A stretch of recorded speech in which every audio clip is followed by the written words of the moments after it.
ओम नमः शिवाय। नमस्कार प्रिय श्रोताओं, आप सभी का हृदय से स्वागत है।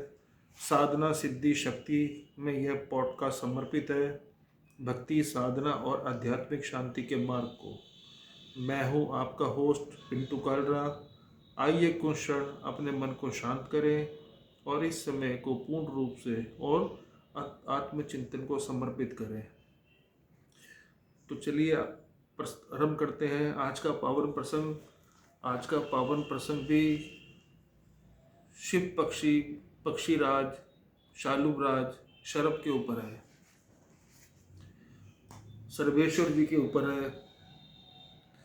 पहले भी एपिसोड में मैंने आपको एक पंक्ति पढ़कर सुनाई थी। आज दोबारा उस पंक्ति को दोहरा रहा हूँ कि दतिया शक्तिपीठ, पीताम्बरा शक्तिपीठ दतिया में वहाँ के जो महाराज जी हैं, उन्होंने शरभराज पक्षी पर काफ़ी शोध करा था और उन्होंने अपनी किताब में लिखा था कि रुद्र का यह रौद्र एवं घोरतक स्वरूप है। दक्ष का संहार ही इनका प्रथम कार्य है। विरोधियों के दमन करने में इनसे बढ़कर कोई देवता तंत्र शास्त्र में नहीं, अतएव यह तंत्र की सर्वोच्च उपासना है। योगी जन आंतरिक शत्रु का दमन इनके द्वारा संपन्न करते हैं। यह बात महाराज जी ने कही। तो शुरू करते हैं पक्षी राज्य के ऊपर।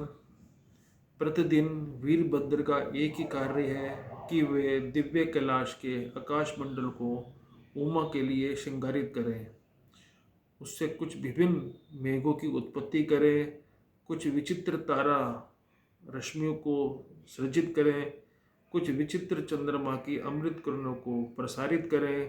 परंतु आज उमा विस्मय में भर गई, क्योंकि वे देखती हैं कि एक से एक दिव्य यान कैलाश के आकाश मंडल से गुजर रहे हैं।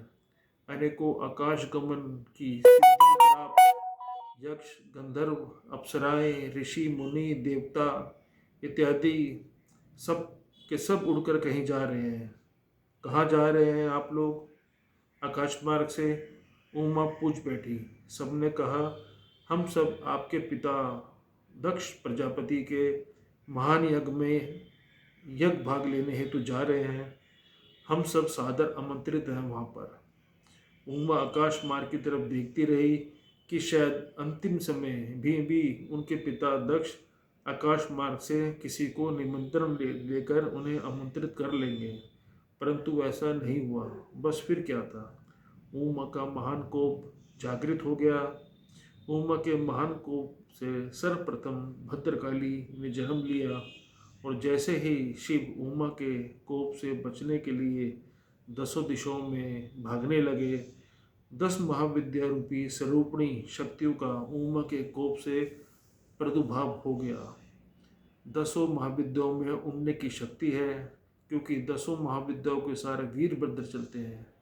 जिस प्रकार उड़ता हुआ पक्षी भूमि पर गतिमान सर्प को, चूहे को या किसी अन्य जीव को अपने पंजों में दबोच लेता है, उसी प्रकार 10 महाविद्याओं ने 10 दिशाओं में शिव को दबोच लिया एवं शिव निकल ही नहीं पाए। दबोचने की शक्ति ही वीरभद्र का प्रतीक है। 10 महाविद्याओं ने शिव को 10 दिशाओं में दबोचा, अतः वीरभद्र 10 महाविद्याओं के आवरण में स्थापित हो गए। आखिरकार उमा चल पड़ी। दक्ष यज्ञ में कुपित उमा जा रही थी, अतः वीरभद्र कैसे नहीं जाते। वे भी पक्षीराज सर्वेश्वर बनकर चल पड़े उमा के साथ। आगे आगे उमा और उन पर छाया करते हुए पक्षीराज सर्वेश्वर उड़ रहे थे। जैसे ही उमा ने हवन कुंड में स्वयं को आहुत किया, शिव समझ गए और दूसरे ही क्षण पक्षीराज सर्वेश्वर ने आकाश मार्ग से शिवलोक में आकर समस्त घटना का विवरण शिव को प्रस्तुत कर दिया। शिव को महान कोप हुआ। उन्होंने अपने मस्तक से एक जटा तोड़ी और पर्वत पर दे मारी। दूसरे ही क्षण महान वीरभद्र का भद्रकाली के साथ प्रकट्य हो गया। आदेश आदेश शिव का, क्या करना है? समस्त ब्रह्मांड को उल्टा पुल्टा देना, समस्त सृष्टि में प्रलय करना है, सूर्य को बुझा देना है, चंद्रमा को जला देना है, समुद्र को सुखा देना है, वायु का भक्षण कर जाना है। आदेश है शिव का। शिव ने कहा, हे वीरभद्र, एक तरफ करोड़ों देवी देवता, ऋषि मुनि, ब्रह्मा विष्णु एवं एक तरफ वीरभद्र, जाओ तुम्हारी जय हो। खाली हाथ वापस मत आना, युद्ध हार कर वापस मत आना, माया में मत पड़ जाना, स्तुतियों में मत उलझना, सब जाल में मत जाना, जो मिले उसे मारो, जैसा भी हो जैसे भी हो उसे ढूंढ कर मारो, किसी को मत बख्शना, दक्ष के यज्ञ का संपूर्ण विध्वंस कर देना। उमा के सती होते ही सभी समझ गए थे कि अब समय से पूर्व महाप्रलय आ पहुंचा है। महाप्रलय के देवता वीरभद्र जागृत हो बैठे। 1000 हाथों से युक्त पृथ्वी से 10 उंगल ऊपर 10,000 सिंगों से जुटे हुए रथ में बैठकर असंख्य शिवगणों के साथ ओम शम का नाद करते हुए शिव की सेना चल पड़ी दक्ष यज्ञ की ओर। हम न यज्ञ में भाग लेने आए हैं, न यज्ञ देखने आए हैं, न यज्ञ में हमारी कोई रुचि है, न यज्ञ हमारे लिए कौतूहल है, न हम यज्ञ के भूखे हैं, न हम घूमने आए हैं, न हम स्पष्टीकरण, संधि या मेल मिलाप करने आए हैं। हमें क्या करना है हमें मालूम है। न हमारी यज्ञ में कोई दिलचस्पी है, न हमें यज्ञ के मंत्र, यज्ञ की विधि, यज्ञ के फल इत्यादि की परवाह है। हमें सिर्फ युद्ध करने आए हैं, अतः हमें कुछ नहीं सुनना। अस्त्र शस्त्र निकालो, जो चाहे वो कवच पहन लो, अपनी सेना बुला लो, अपने मित्र, अपने देवता, अपने इष्ट, अपने कुल देवता सबको बुला लो। दक्ष ने विष्णु को बुला लिया, इंद्र को बुला लिया, यम को बुला लिया, सूर्य को बुला लिया, परंतु सबको फटकारा वीरभद्र ने। वीरभद्र की पहचान है कि जो विष्णु को फटकार कह सके कि हे विष्णु, तू कब से शिव द्रोही हो गया, तू कब से सर्वेश्वर हो गया, तेरे पास माया के अलावा है क्या, कहाँ है तेरा शरद धनुष, कहाँ है तेरा सुदर्शन चक्र, शिव जो तुमने शिव उपासना से प्राप्त किया है वह भी ले आओ। यह वीरभद्र बोल उठे विष्णु जी को, और बुला लो अपनी वैष्णवी सेना, ले आना अपना पांजन्य शंख, युद्ध के बिना मैं नहीं जाऊंगा। विष्णु घबरा उठे, ब्रह्मा भाग गए और दूसरे ही क्षण वीरभद्र ने विष्णु के शरद धनुष के 3 टुकड़े कर दिए, सुदर्शन चक्र को स्तंभित कर पटक दिया एवं तथाकथित विष्णु भी भाग गए, इंद्र को भी मारा और शरीर में छेद ही छेद कर दिए। वह भी भाग खड़े हुए। मृत्यु के देवता यम को त्रिशूल की नोक पर लटका दिया, जो मिला उसे मारा। सूर्य का प्रकाश पीला पड़ गया, उसमें जगह जगह धब्बे आ गए। पूषा ऋषि के दांत तोड़ दिए, भृंगु ऋषि की दाढ़ी खींच ली। जितने भी ऋषि मुनि थे सबके हाथ पांव टूटे। स्वधा स्वाहा, लक्ष्मी, सरस्वती, गायत्री, मेनका, यक्ष, गंधर्व, किन्नर, राक्षस जो भी रास्ते में आया सबको वीरभद्र ने अपमानित करा। दक्ष भागने लगा, वीरभद्र ने उनकी छाती पर पैर रखा, उनकी गर्दन मरोड़ी और धड़ से अलग कर दी। भद्रकाली दक्ष की गर्दन को गेंद के समान उछालकर देखने लगी। भागते हुए देवी देवताओं को वीरभद्र उछाल उछाल कर आकाश से पटक पटक कर भूमि में मार रहे थे। वीरभद्र के विशाल शरीर में प्रत्येक रोमकूप में असंख्य रुद्र गणों एवं विकट पक्षियों की उत्पत्ति हो गई। सबने मिलकर दक्ष समेत करोड़ों देवी देवताओं के नगर को पूरी तरह ध्वस्त कर दिया। वे शरीर को नोच नोच कर खाने लगे। किसी ने हवन कुंड की अग्नि बुझा दी, यज्ञ के लिए रखी हुई वस्तु का भक्षण करने लगे। भय भैरव, क्रोध में आकर उत्पात मचाने लगे। रूर भैरव जोर जोर से रो रहे थे और रोते रोते देवी देवताओं की पिटाई कर रहे थे। उन्मत्त भैरव देवियों का और डांट रहे थे, हटा रहे थे। चंड भैरव महान चिता को प्रज्वलित कर उसमें चंडाल की भांति अधमरे देवी देवताओं के शरीर को भस्म कर रहे थे।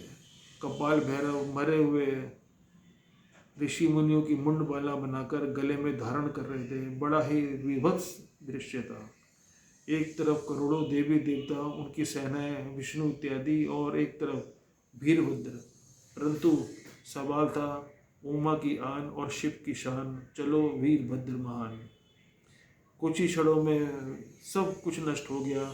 विजयी वीरभद्र जैसे ही शिवलोक में पहुंचे, उन्हें शिव ने गणाध्यक्ष के पद पर नियुक्त कर दिया। वे समस्त भूतगणों के अध्यक्ष हैं, वीरता का प्रतीक है। और इस प्रकार शिव शासन की रक्षा की वीरभद्र ने। ले देकर हाथ जोड़ते हुए एक कतार में कतारबद्ध होकर विनती करते हुए, गिड़गिड़ाते हुए, माफ़ी मांगते हुए, त्राही त्राही करते हुए, प्राण रक्षा की गुहार लगाते हुए समस्त करोड़ों देवी देवता शिवलोक आए और शिव शासनता का अनुमोदन करने लगे। तब जाकर शिव ने उन्हें क्षमा किया। यह वीरभद्र की वीरता का ही प्रसाद है कि अनंत युग बीत गए, अनंत सृष्टियाँ हुई और मिट गई, अनंत ज्ञान विज्ञान आया और चला गया, अनंत सिद्धांत बने, अनंत धर्मों का उत्थान एवं पतन हुआ, अनंत काले बादल, अनंत विष्णु अवतार एवं परंतु शिव शासन, शिव की अध्यक्षता, शिव की सर्वोच्चता अर्थात शिव की शान यथावत है। क्योंकि वीरभद्र शिव के पार्थ में खड़े हैं, शिव के पीछे खड़े हैं, शिव के पक्ष में खड़े हैं, शिव के पक्षी है। हाँ, वीरभद्र शिव पक्षी है। पक्षी का तात्पर्य क्या है? जो सदा पक्ष ले, वही पक्षी। वे दिव्य कैलाश के महोदक स्वर्ग के किनारे स्थित विशाल शिव वृक्ष पर बैठे हुए शिव पक्षी हैं, जो वीरभद्र सदैव शिव वृक्ष को निहारते हैं। शिव वृक्ष पर लगे फल आप ही सर्वप्रथम चखते हैं। हे पक्षीराज, जब भी किसी वृक्ष पर पुष्प एवं फल लगते हैं तो सर्वप्रथम आप ही के वंशज पक्षी उसका भक्षण करते हैं कि कोई वैशाला फल तो नहीं। आप शिव के प्रथम गण हैं, अतः शिव भक्षण आप ही, प्रथम भक्षण आप ही करते हैं। हे पक्षीराज, देखो खेत में फसल उगाई और पक्षी समय आ गए सर्वप्रथम भक्षण करने हेतु। जैसे ही सूर्य उदय होता है इस पृथ्वी पर, हिमालय की दिव्य श्रृंखलाओं में रहने वाले हंस ही सर्वप्रथम सूर्य की किरणों का पान करते हैं। इसके पश्चात ही वे पृथ्वी के अन्य भागों को स्पर्श करती है। देखो, समुद्र में विशाल टापू उभर रहे हैं और इन पर भी सर्वप्रथम बसेरा दूर गगन से उड़कर आने वाले पक्षी ही करेंगे। ये पक्षी ही अपने पंखों और चोंचों के द्वारा भूमि के अन्य भागों से बीज लेकर आएंगे और इस टापू पर प्रत्यारोपित करेंगे। हे पक्षीराज, आप ही तो वनों के निर्माता है, आप ही तो टापुओं को, पर्वतों को, भूमि को हरितता प्रदान करते हैं एवं उसे वृक्षों से सुशोभित करते हैं। हे पक्षीराज, आप अद्भुत हैं। आपका फल का तो भक्षण करते हैं, परंतु उसके अंदर स्थित बीज को अपने शरीर में संभाल कर रखते हैं। जैसे ही पक्षियों का मल त्याग होता है, वह बीज पृथ्वी पर पल्वित हो जाता है। हे पक्षीराज, आप ही सर्वप्रथम जागते हैं एवं सर्वप्रथम ध्वनि का उत्पादन करते हैं। इसके पश्चात ही समस्त संसार जागृत होता है।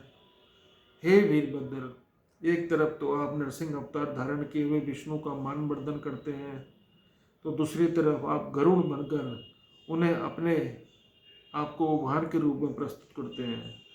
हे वीरभद्र, आप परम संतुलनकारी एवं आप सृष्टि में संतुलन बनाकर रखते हैं। पक्षी राज के रूप में हे वीरभद्र, आप संतुलन देखने योग्य हैं। जब जब समस्त संसार का, समस्त आकाशों का उल्लंघन करते हैं, आकाश का बोध पक्षी तत्व से, आकाश का अस्तित्व पक्षी तत्व से ही है, अन्यथा लोग आकाश को कपोल कल्पित समझ लेंगे। हे पक्षीराज, प्रत्येक विष्णु अवतार आपकी सहायता के बिना अधूरा है। आप ही के वंशज प्रत्येक विष्णु अवतार की सहायता करते हैं। रावण जब सीता का हरण करके आकाश मार्ग से जा रहा था पुष्प विमान के द्वारा, तब जटायु ने ही सर्वप्रथम उसका युद्ध हुआ था। उसने जटायु पर अस्त्रघात कर दिया। बस यही वीरभद्र उस समय कुपित हो बैठे। संपाति ने ही वानरों को लंका का पता बताया। संपाति ने ही अपनी आकाश सिद्धि के माध्यम से ही यह बताया कि सीता जी इस समय अशोक वन में बैठी हुई है। हे वीरभद्र, आपकी कृपा से ही आपके सानिध्य में कपिराज हनुमान आकाश मार्ग से लंका में प्रविष्ट हुए। सीता ने भी उल्लंघन कर दिया था पुष्पदंत की भांति लक्ष्मण रेखा का। आप ही ने कृष्ण को विश्व सिद्धि दी थी, तभी वे कालिया भय के फन के ऊपर नृत्य कर पाए। हे पक्षीराज, आप ही बड़े बड़े वृक्षधरों को अपनी चोंच में पंजों में दबाकर शिव लोग ले जाते हैं शिव श्रृंगार हेतु, और शिव आपके द्वारा लाए गए विषधरों से स्वयं को श्रृंगारित करते हैं। हे पक्षीराज, आप ही अपने पंखों के द्वारा प्रतिदिन प्रत्येककाल प्रलयाग्नि को प्राप्त हुए अनेकों ब्रह्मांडों की राख को उड़ाकर शिव का भस्माभिषेक करते हैं। जब आप पंख फड़फड़ाकर भस्म उड़ाते हैं तो दृश्य बड़ा मनोहारी होता है, और इस प्रकार शिव आप ही के द्वारा भस्माभिषेक करते हैं। हे पक्षीराज, आप अपनी चोंच में दबाकर प्रतिदिन नाना प्रकार के पुष्प, बिलपत्र इत्यादि शिव के मस्तक पर अर्पित करते हैं। आज भी काशी विश्वनाथ के मंदिर में प्रतिदिन भोर के समय न जाने कहाँ से पक्षी आकर फड़फड़ाते हैं। उज्जैन महाकाल मंदिर में भी सुबह सुबह ढेर हजारों पक्षी आपके महाकाल मंदिर की परिक्रमा करते हैं। काशी विश्वनाथ मंदिर में भस्माभिषेक संपन्न हो जाता है। अमरनाथ की पवित्र गुफा है। हे पक्षीराज, आप ही सफ़ेद कबूतर बन पंख फड़फड़ाते हैं और अमरनाथ के हिम शिवलिंग का भस्माभिषेक हो जाता है। कहीं भी चले जाइए, किसी भी शिवालय में चले जाइए, द्वादश ज्योतिर्लिंगों पर चले जाइए, आपकी एक समानता मिलेगी कि सब मंदिरों के शिखर पर पक्षी सदैव विद्यमान रहते हैं। चाहे कामाख्या हो, नेपाल का पशुपतिनाथ मंदिर हो, या किसी गांव का शिवालय हो, एक बार कोई ना कोई पक्षी हमेशा आएगा, मंदिर के ऊपर फड़फड़ाएगा, वह अपनी चोंच में दबाकर पुष्प या तृण शिव को अर्पित करेगा या फिर शिवलिंग के ऊपर बैठेगा। पक्षी के अलावा किसी अन्य जीव में यह क्षमता नहीं। शिव ने केवल वीरभद्र को ही अपने श्रृंगार का अधिकार दे रखा है। पक्षी स्वयं शिवलिंग घुसते हैं। आप समुद्र में होगे, टापू पर चले जाइए, आपको एक न एक शिवलिंग नुमा आकृति मिल ही जाएगी, जिसके ऊपर आपको पक्षियों के समूह कुछ न कुछ अर्पित करते हुए दिखाई पड़ जाएंगे। यह पक्षियों का शिवलिंग है। जहाँ शिव वहाँ वीरभद्र, जहाँ शिव वहाँ पक्षीराज। जब भी कभी दिव्य शिवलिंग स्थापना की बात चलती है तो उन्हीं पाषाण खंडों को उपयोग में लाया जाता है, जिन्हें कि पक्षी पूजते हैं, सजाते हैं एवं अपने पंखों से संवारते हैं। ओम शम। तो भाई बहनों, आज का प्रसंग बहुत लंबा हो गया, पर यह है कि सर्वेश्वर के बारे में इतना अच्छा वर्णन बहुत मुश्किल से ढूंढने में मिलता है। तो आज के इस भक्ति और साधना के प्रसंग में जुड़ने के लिए मैं आप सबका हृदय से धन्यवाद करता हूँ। यदि यह पॉडकास्ट आपके मन को शांति दे रहा है और इससे आप अपने प्रियजनों के साथ साझा करें। अगले एपिसोड में फिर एक विषय में फिर मिलेंगे, एक नए विषय के साथ साथ। तब तक आज्ञा दें। ओम नमः शिवाय। ओम शम।